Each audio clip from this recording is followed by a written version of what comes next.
It's showtime, it's yo time. It's game time, it's go time. You got one shot at a gold mine.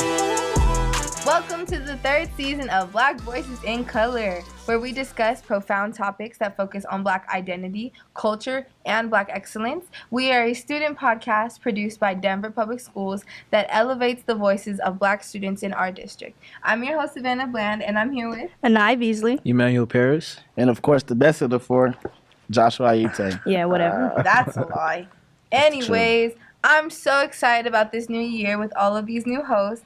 All of our amazing co-hosts from DMOK last year are now graduated and are doing amazing things. Devon is doing well in college at Bowie State. Russell is playing football down at CU Pueblo. And Obina's up in Fort Collins at CSU. But to get us started, I want to ask a little icebreaker question. What's your favorite music genre, your favorite song, your favorite artist, all of it, and why? Josh, you start. I would say by far underground rap. I feel like underground rap is definitely new and it has a lot of versatility inside of it. I enjoy new artists like Summers, new upcoming artists like Nino Pay, starting to get discovered. I like underground rap because I feel like the creativity they put in their songs, the samples to the lyrics, to the types of beats they choose, there's a lot of variety, there's a lot of effort behind it. And I feel like when artists become more mainstream, they kind of lose the creativity and passion that they produce. So I enjoy underground rap by far. Yeah, I definitely agree. Like underground rap, there's like new artists like every day. So there's always new music to discover. Yeah. There's always new artists to like listen to. The artists that I listen to a whole bunch of artists. Like I listen to Tana, Che, Nino, like it's everywhere. My music taste everywhere. How about y'all? Well, honestly, I listen to a lot of random music. Like, if y'all were to see a little bit of what I listen to, y'all wouldn't understand. 'Cause it's like sometimes I even listen to songs not even knowing the artist. It's just about how the song sounds. And like, I would say that I listen to stuff like I'm used to listening to, things I grew up hearing my family play, like R&B. I don't really like a lot of new music. Like, some of it is good, but some artists just be mumbling. They be doing too much. And I'd be like, what are you talking about? Like, why did you start doing music, Nah, underground definitely has its flaws. Yeah, and me too. I'm definitely an R&B girly. I kind of like all of the above. I love like love music, I guess I would say. Boring. No, never that. Josh, don't start. But I'm a real like Lauren Hill, Jill Scott, Erykah Badu, Sade. But then I like the new stuff too. I like Janae. I like Summer Walker and Marie. Like I like the new stuff too. So I really just like stuff with melody. Like I can like underground rap and like the new rap and stuff like that. When it's got like a mixture of that slow beat underneath and a rap on top, I can still vibe to it because it's still got that melody to me. But I'm definitely an R&B person. I feel like it's just the vibe that I'm usually in. I like something more mellow, something more low key. It's home. Yeah, and it's just comforting. You know what I mean? Yep. Yeah. Definitely. Well, as a new host, really excited for you guys to get to know us and hear about some of our upcoming podcasts for the season. So, now let's start with you.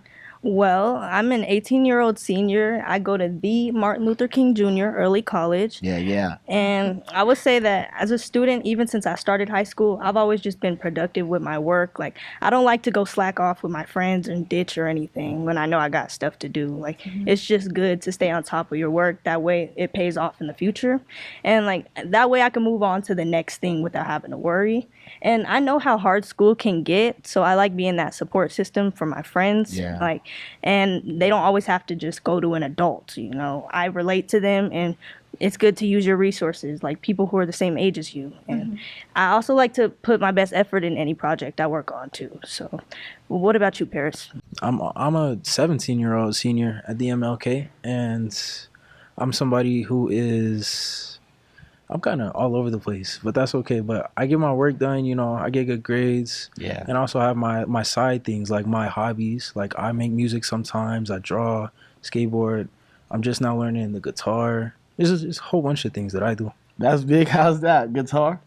Guitar is something else, bro. Like when did you start doing that? I got my guitar for Christmas, like just recently. Oh, okay. So I'm just now working on it. Is that like How did you get that though? Like, have you always wanted to play guitar and your parents just bought you a guitar? Like, where did it come from? Like, I asked my mom for one, I believe last year, and she took note of that and she kept it in mind. Then I finally got one. So yeah, I'm working on that. That's super cool. Yeah, thank you. But how about you?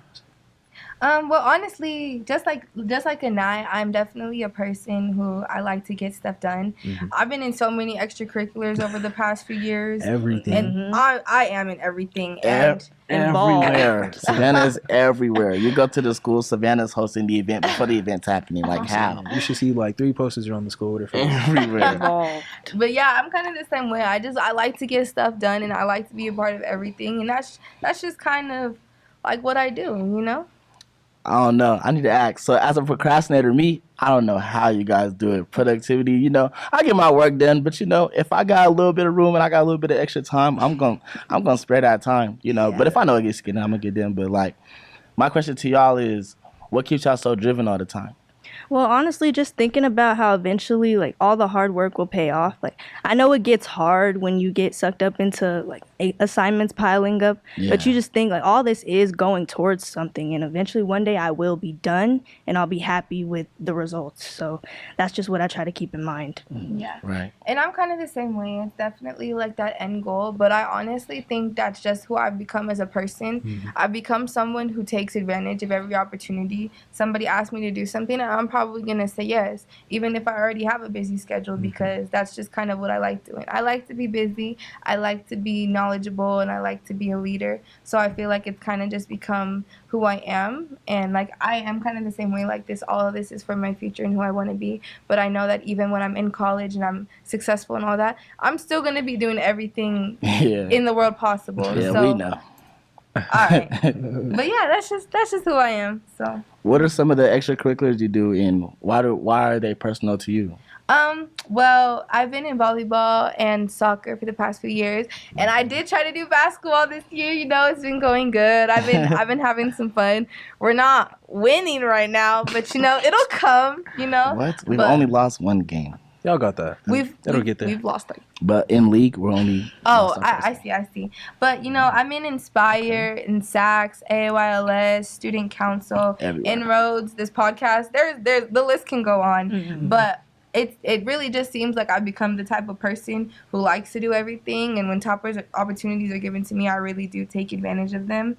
And I love to be busy. Mm-hmm. I know that it is hard, especially like I know when going into high school, still wanting to do everything, it's hard to handle that school life and this, but I feel like I've done what I needed to make sure that I get stuff done. And I love to be in sports. I love to be competitive and have that adrenaline rush.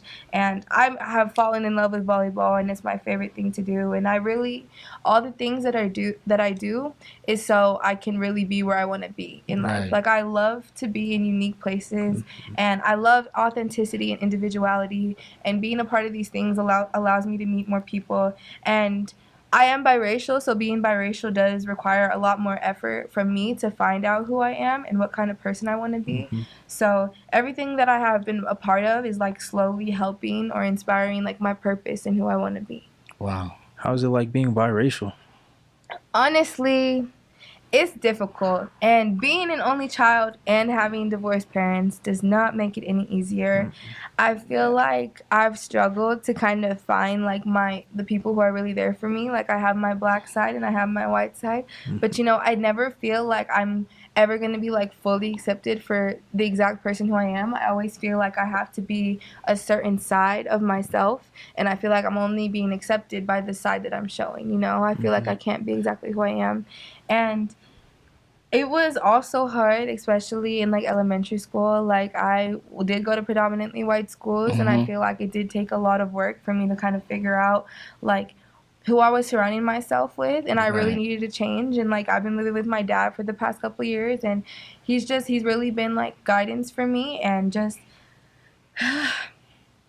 I just think about how I was mistreated then, and kind of how I can't blame it on on like the students, but I blame it on like the parents, because it is like the parents like kind of telling the kids how they should feel about certain people, and it's ignorance, you know, it's a lot of uneducation. So I do think about like the things that I was called, you know, and the words that I was said to me, and I might be like a lighter complexion, but it's still frustrating, you know what I mean? Right. And I am grateful that I'm still able to like still figure out who I want to be, and it is hard to like be both, because there's not a lot of people who are both, you know, and kind of understand. Like it's usually a community, it's a black community and it's a white community, but at the end of the day, I just have to realize I am both, and that's okay, you know, and I don't have to pick one. You know what I mean? Yeah. Right. Yeah. Honestly, do you feel like if you had a sibling, you have had someone that like had your back more, or it would have been easier for you? Honestly, I really do. Like, I do wish that I kind of had a person who was going through similar things. And I feel like the stuff that I've gone through, I have been able to, like, be strong and get through it. But I just feel like if I had a sibling or something, I wouldn't feel like I had to handle everything alone. Like, I feel like a lot of the time, I'm kind of, like, defensive about the things I go through, because I'm used to going through things alone. It doesn't bother me now, but I just wish that when I was younger, I wouldn't have had to have as many issues. And I think if I had a sibling, I would have just had been able to connect with somebody, you know? Yeah. Right. Yeah. Josh, I know you have siblings. Do they make your life any easier or what? Definitely. My brothers to me were a big aspiration and a big help in me searching for purpose. A lot of growing up, you know, we grew up in the church household, we grew up in the musical household, we grew up in an athletic household, you know, all these kinds of different variations. I feel like when it comes to my siblings specifically, like, they're right there every day. You know, I sleep, you're right next to the room. I wake up, you're right next to me in the room, you know? So it's like, I'm always seeing you, you know, and they're older than me. I'm the youngest sibling too at that. So, you know, they're always older than me. They was always able to do the things that I couldn't do. So looking up to them was very big part of me growing up. That's even why the reason I'm even on the basketball team, you know, growing up watching my brother play football. My brother's in college playing football right now. Like, those stuff are really big to me. You know, he's out there on scholarship offer. Like, that was really inspiring to me. You know, that really, you know, picked up my athletic side growing up. More about me. Of course, again, my name is Joshua. I'm big on sports. As Savannah said, you know, our year, it didn't start off the best. You know, we are 0-1 in our league, but, you know, we just got started. We're a first year varsity team, so, you know, you can't really ask for much. I'm very grateful for, you know, our coaches and our teammates that we're surrounded with. They really worked hard to put everything together. In my everyday life, I am a Christian and a musician on top of it. Being a Christian is very important to me. You know, it's a big part of my personality and who I am. I enjoy being a Christian because in my faith and in my relationship with God, I always feel rooted and I always feel comforted in what I go through and the obstacles that face me. And, you know, music is kind of that same way to me too, because it's almost water in the sense of how fluid and shapeless it could be. And I really feel like music has that, you know, that uncanny ability to resonate with people. And so I really do enjoy being a musician because I feel like I have influence over the sound that I put out and I produce. Yeah, I definitely agree. Like, music is just something that brings people together like it's nothing. Yeah, really easily without even noticing. Josh, I know that we had talked about, like, when we were practicing for this rehearsal, and I did have the question because you mentioned that your dad was a preacher, and I really want to know, do you think you still would have found Christianity even if your father wasn't a preacher or if your family didn't have Christian beliefs? Yes, 1,000%. I feel like that because Christianity provides me, well, my relationship with God provides me, you know, love and comfort in many ways that nothing else can. And I feel like regardless of my upbringing, that I would have crossed paths with Christianity regardless. I definitely agree with you because I feel like in this generation, people just don't know how to handle their emotions and they don't know what to lean on. And it's just important for people to have faith in something. And I like seeing people my age still in touch with God. Oh, yeah. I feel the same about God. Like, God is somebody that everyone looks for and doesn't even know it. Like, where someone is always looking for something to, as you said, like, lean on, rely on, you know, have faith in. And I guess I'm another Christian. I'm someone else who has faith in God. But more about me. I'm a 17-year-old senior. I'm not ready for college, bro. I'm not ready. But I'm just somebody who's been blessed with a lot of, like I said earlier, like I'm a creative person. Like I'm somebody who really enjoys music. I make music sometimes. I do photo editing. As I said, I'm learning guitar and everything else like that. Just it's a lot I got going on, but it's all blessings. What's your inspiration behind all that? You say you're doing. I keep hearing the guitar, so you definitely got to be somewhat into instruments. Okay. But more broadly, you're more open to the music side. So why don't you touch bases on that? Why don't you talk about some of your inspirations? Where's this whole artsy side coming from? A lot of my family is artists, so that's definitely one. Like my dad, he draws. My grandpa, he makes music, and then like some of my artist inspirations, they got to be like Tyler the Creator, like Juice X, all the like Mac Miller artists that have passed away, and just it's a whole bunch of people. And are you planning on making music? I definitely would love to make music. Like I've been procrastinating bad, but it's okay. I'll get there. We're finna get like Anai and Savannah. I'm unlocking. You got time though, and you just got your guitar, so it's a perfect opportunity for you to start. Yeah, I know. Usually, you get better with more practice and more experience. So, and don't feel like you have to like rush into it. Like the music will find you. You know what I mean? That's. And when you have time, and like focus on graduating and focus on things that make you happy. Yeah. Right. Yeah. I know you mentioned how nobody has to earn your love, and I was just gonna say, how do you stick to that perspective when someone gives you a hard time or disrupts your peace? I would say, like, being a loving person is, I don't know, I've just learned to be so humble. Like, I've learned, like, everyone is human. I've learned that everyone goes through what they've gone through. So if someone's, like, ignorant or doesn't know something or, like, treats me a certain way, I don't take it personally because I don't know what they've gone through and I can't tell them how to live their life. Right. Now you guys got to know a little bit about who we are, but we want you guys to know why we're here. Throughout this season, the audience is going to be able to learn more about us, but I think it's really important for them to understand why we wanted to be a part of this podcast in the first place, where we use our voices to speak on behalf of students. So, Josh, what would be your why? First, I'm very grateful for this opportunity, and I'm appreciative to everybody who had a plan and, a choice and, any participation in and allowing me to be here.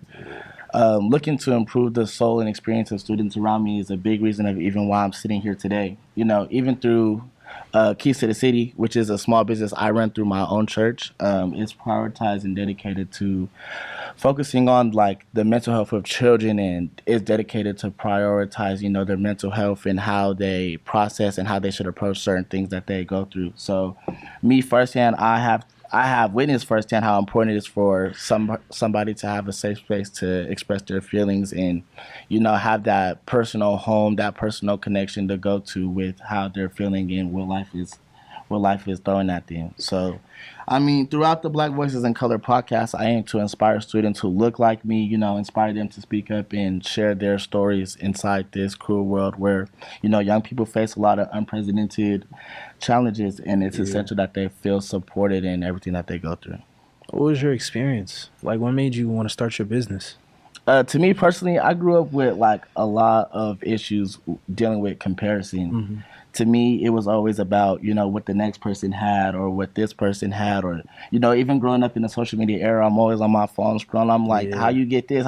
This ain't even dropped yet. How you got this out? So it's little things like that where, I found myself growing to be insecure. And so, meanwhile, growing up with siblings, them being older and having to deal with what I'm going through now, their own senior years and, their own lifestyles, I then found myself, independent yet again. Everybody has their own personal life. So not having that, comfort space and that safe zone to go through, I feel like I knew there was going to be somebody who would go through the same thing I'm going through, or, maybe their situation was a little bit different. And so for me, that was like a big driving factor in why I decided to start Keys to the City, so that when kids like me or kids who, are approaching life and they see like, hey, I don't have a safe space to go through, there's organizations like these around them to help them and support them. That's super cool. Right. Well, how would you say that being half Haitian and half Ghanaian shape your perspectives and how you interact with your peers? That's a good question. Definitely perspective. Perspective. To me personally, being Ghanaian and Haitian, I really see like a different side of my family, and seeing how they, you know, choose to perceive things, choose how they see to, you know, internalize things that they go through, it really puts a perspective on how when I come here and I come to school and I see how my peers interact and I see how my peers choose to, you know, process things. So that big perspective on the two different lifestyles, you know, I feel like I offer perspective and lens to every table that I'm at, you know, every conversation that I'm in. I can say like, hey, you know, on this side of the world, I've seen this. And, you know, and this is only this, and I, you know, so I always have that back and forth comparison in my head and everything that I'm, you know, going through or just around. Yeah, I'm big on perspective too. Like, one of my favorite quotes is, "Your perspective is your reality." That's good. And that's part of my why. Who said that? I said that. Okay. I don't know if it's like official or what, but that's something I live by. And that goes into my why. Like, I'm here because I was given the opportunity and I would like to learn more about myself and learn more about, you know, who I am on the inside. And I was given this opportunity by Savannah. You know, she noticed that I don't speak a lot. And she was like, come hop on this podcast, you feel me, so you can speak more. And I definitely found more out about myself. So I'm definitely grateful for this opportunity. I'm grateful that I'm able to speak to our people, speak to the Black community, right? Speak about the students, what they go through, and everything like that. I agree with what you said about speaking to the community, because I feel like not a lot of Black voices are like heard, especially in our community, and not many. It's not really common that chances are given like this. People get on in front of people and talk about Black voices. So I'm just happy to be here with you guys and have this opportunity. Yeah. And it's really nice to see you flourish, Paris. Like, you might be very like to yourself and a little bit more introverted, but seeing that you have really taken advantage of this opportunity and you didn't let it like discourage you. Yeah. And it's been great seeing you open up, and it's really great that we are having this experience and we're having this conversation. And Savannah, you've been here for multiple seasons now. I know, it's crazy. What's your why? What's that looking like? What made you say yes? Well, so Miss Brown had asked me to be on the podcast sophomore year, and so now I'm a senior. And so when she first asked me about it, I was still kind of entering that stage where I wanted to do everything. Right. So when she told me, she really told me that I have a perspective and that I'm very mature with what I talk about and I know what I want to talk about. And the fact that she acknowledged that really made me want to do it more. And it's more like I realize how I've grown throughout this podcast. I realized that really this does help. Like my public speaking, I found that I've come to be an amazing public speaker. I'm already kind of extroverted, but it's really allowed me to kind of handle the way I talk better, handle my opinions, and really know what I want to say before I say them, and not just go just because I'm nervous or just because I want to say something. Yeah. This podcast has really allowed me to think about who I am and who I want to be, and really know about me more as a person. You know, I got to go to DC last year and visit the African American History Museum, and that's what I'm saying, like experiencing new people as well, you know, like the people on the podcast this year and now us. And so it's really just valuing like those relationships and those opportunities. So I feel like this podcast, it's more like what it's done for me now, because I can't remember like what was my first thought, you know, because I was kind of just like, I just want to do it, you know, but now it's really like, I don't know where I would be without this podcast right now, because even Miss Brown, like, she makes me learn new things every day. You know what I mean? So it's just, that's what I value. You know, I value those conversations and those hard conversations and just those days that really make me reflect. But what about you, Anai? Well, honestly, I've never really been a social person, like really, really social. I can make friends, but it's always been a challenge for me. But my main reason for being in this podcast was really so I could like put more of my communication skills into practice, specifically with people my age, because it's something, like I said, it's something that I've always struggled with. Yeah. And I feel like this is going to be a learning experience. Like, it's going to make me better at that. So I'm looking forward to that. And I think there's a lot of stereotypes out there about Black students that I would personally like to debunk. Right. And I just know that there's like Black students that don't deserve to be made out to be the students they are when they put the hard work in every day. Yeah. And there's Black students that are in the same position as a white student, but the other student may be getting more praises than them just because of their skin color, and that's also something I want to talk about. Right. I just want to talk about things I feel may be a direct hit at Black students that I know isn't true based off my own personal experience and education. And to be honest, at first I said no to this podcast. Like last year, Miss Brown asked me because I just didn't feel like I was really up for it at the time, and like my mental health wasn't doing good, so I just don't think I would have been a good fit for it. But my mindset has changed this year, being our senior year, and I feel like I won't get this opportunity given to me again, so I just might as well take advantage of it. What's that process like? Saying no to season 2, you could have been at DC. Do you ever regret it? Yes, I being do. At DC, y'all was everywhere too, low key. Y'all did some stuff. Y'all did some fun stuff. I definitely do like regret it. I feel like but with the mental health issues I was dealing with last year, like I said, I probably would have killed people's vibe or anything, or just threw the whole podcast off. So I'm glad I started it this year and didn't do it previously. Yeah. And everything happens for a reason, so it's good to know that like you handled what you needed to handle, and you're ready now, and now you're with us. Right, so, and I'm happy to be here, yeah. and it's a good experience too. Yeah. We're definitely glad to have you here. Glad you said yes. You know? Thank y'all for having me. Of course. Yeah, definitely glad you decided to be here. You know, it's exactly these conversations that we plan to have throughout this whole season of the podcast. And, you know, I'm really excited about all the topics that we have lined up in the future. You know, advocating for Black students is at the heart of what we do. And I can't wait to continue these conversations with all you and stay more ready. You know, so be prepared for more engaging conversations coming your guys' way. Yeah. We're going to be talking about things like Black art and Black culture, Black music, everything. And do students know enough about Black art and Black culture, and why is it necessary for them to learn about it? And are we doing enough to learn about our art and culture on our own? Are we really coming engaged with our own culture and really embracing it just like everybody else does, you know? So as young Black students, we need to know when we should really be embracing it. And even telling other people about it, but even stuff like exposing like the thing about Betty Boop, like she was inspired by an African American woman, and just how the whole style was kind of stolen. And so that's kind of some of the things that we want to talk about. Something else we're going to be touching up on are Black stereotypes. I think it's really important because, like I said earlier, there's things Black students have done and hard work they put in I feel should not go unnoticed. And another thing is like discipline. I did a research project on this last year in Miss Q's class, but like discipline policies have been enforced on Black students to where they can feel targeted, and it can discourage them to want to even show up to school or just perform in their best way they can. And it just causes those stereotypes to kind of be made out to be true. And when administration and students lean and abide in those, it sets a false expectations of how Black students are supposed to show up in school, and I don't like that. So that's a good topic in that. I mean, definitely, yeah. I mean, as a young Black male growing up, I firsthand can say, you know, I go through a lot of stereotypes daily. I mean, it's not fond that, you know, every day I'm walking that, you know, something might occur to me, you know.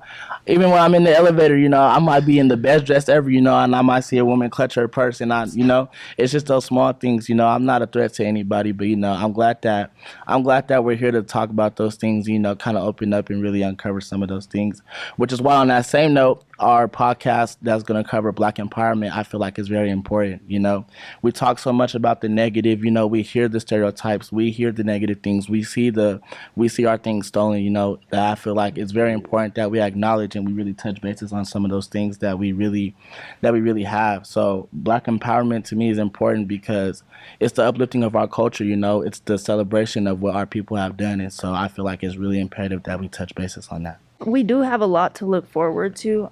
Josh, I want to say I really like how you discussed your Haitian and Ghanaian side and how things are dealt with in different cultures compared to the U.S. I'd say I really agree because just in my experience, I haven't been many places. I've only been to like 2 states. But being in those different areas, you will have people look at you crazy when you go there acting up. And they're like, like, see, if you grew up here, you would have been going about it a whole different way. Yeah, right. So I definitely understand that and where you're coming from. from. Thank you. I appreciate you as well. I enjoyed when you talk about and you share how your emotional maturity and how you felt like, maybe if you was to join last season, you wasn't at that ready. And I'm really big on self-development. So you touching on that was really big because, that emotional process as we go through high school and as we go through our daily lives in general is really big. So thank you for sharing that. And also you both talking about how driven you are, and what your, inside perception is on how your inside perception on what it's taking you guys to get your work done, and get things moving.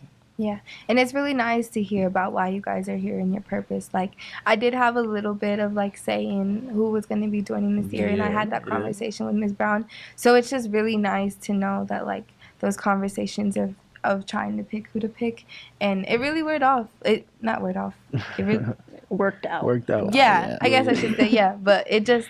It everything worked how it should be, and it's really nice to know that you guys are here for the right reasons and that you guys are really here to inspire people and just to take full advantage of yourself and just make sure that you're using your voice. Yeah, I really appreciate y'all for sharing, and it's really nice to get to know y'all more. And yeah, that's the end of our first episode, y'all. Thank you for watching, and we hope you enjoyed getting to know us a little bit more as hosts. Now it's time to get our work done, or our work produced. So make sure to tune into the DPS Podcast Network, check out our upcoming episodes, and follow us on social media platforms. We hope you guys enjoyed our conversation, and thank you guys for joining Black Voices in Color. If you enjoyed our show, please let us know how you're feeling about it and our topics so far, and what we'll be discussing as a whole. Leave your comments or feedback on our Instagram page, and be sure to come back for our next episode solely based on Black student mental health and the way we navigate through challenges in life and our education. Of course, until our next remarkable comeback. This is Joshua, and I'm signing off. I'm Savannah again. Bye, guys. Join us next time. I'm Anai. Thank you all for listening. And I'm Anai and Paris. Peace out, y'all. Awaken the soul, empower the mind.